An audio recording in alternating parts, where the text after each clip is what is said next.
आज की इस वीडियो में हम बात करने वाले हैं सेंट्रोसोम्स के बारे में। सेंट्रोसोम्स क्या होता है? ठीक है, तो सबसे पहले जो सेल है, सेल के अंदर जो न्यूक्लियस प्रेजेंट है, न्यूक्लियस के पास में ही सेंट्रोसोम्स रहते हैं। सेंट्रोसोम जो प्रेजेंट रहते हैं वो न्यूक्लियस के पास में रहते हैं।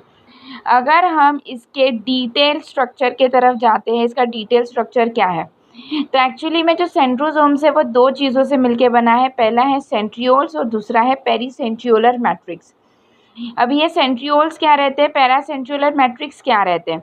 सेंट्रियोल्स का मतलब रहता है कि ये एक सिलेंडरिकली शेप का स्ट्रक्चर है और जो सेंट्रियोल्स है ये हमेशा दो रहते हैं सेंट्रोसोम्स में। तो सेंट्रोसोम्स में हमेशा दो सेंट्रियोल्स प्रेजेंट रहते हैं और वो हमेशा एक दूसरे के परपेंडिकुलर प्रेजेंट है।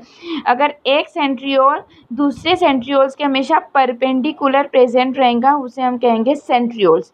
अगर हम सेंट्रियोल्स के डिटेल स्ट्रक्चर की तरफ जाते हैं कि वो एक्चुअली में किससे बना है, उसका स्ट्रक्चर क्या है, तो वो एक्चुअली में बना है प्रोटीन से। ठीक है, और वो कौन सा प्रोटीन है? Tubulin protein. जब ट्यूबुलिन प्रोटीन, जिसे हम लोग माइक्रोट्यूबुल कह रहे हैं, ये ट्यूबुलिन प्रोटीन 1 2 3 ऐसे करके 3 आ गए जिससे वो ट्रिपलेट बना रहे हैं। अभी ये जो 3 ट्रिपलेट का ग्रुप है, ऐसे करके 9 क्लस्टर्स बनेंगे। 1 2 3 4 5 6 7 8 9 ऐसे करके पूरे 9 स्ट्रक्चर बनने वाला है और इसे हम क्या कहेंगे? ये ऐसा करके पूरा सिलेंडरिकली शेप का स्ट्रक्चर बनता है जिसे हम कहते हैं सेंट्रियोल्स। ठीक है, तो ये हो गया है सेंट्रियोल्स के बारे में। अभी नेक्स्ट हम बात करेंगे पेरीसेंट्रियोलर मैट्रिक्स।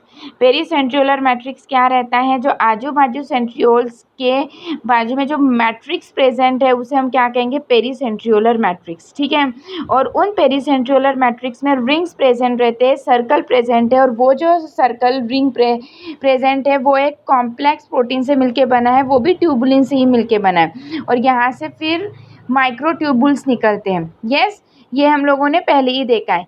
तो यहाँ पर इसका मेन एक्चुअली में फंक्शन क्या है कि ये सेंट्रोसोम्स का फंक्शन होता है सेल डिवीजन में। जब सेल डिवीजन में माइटोटिक स्पिंडल्स जनरेट करने का काम करता है ये सेंट्रोसोम्स। ठीक है, तो एक्चुअली में क्या है, ये इसका मेन फंक्शन होता है सेंट्रोसोम्स का सेल डिविजन्स में माइटोटिक स्पिंडल का फॉर्मेशन करना। यस, तो आज की इस वीडियो में इतना ही।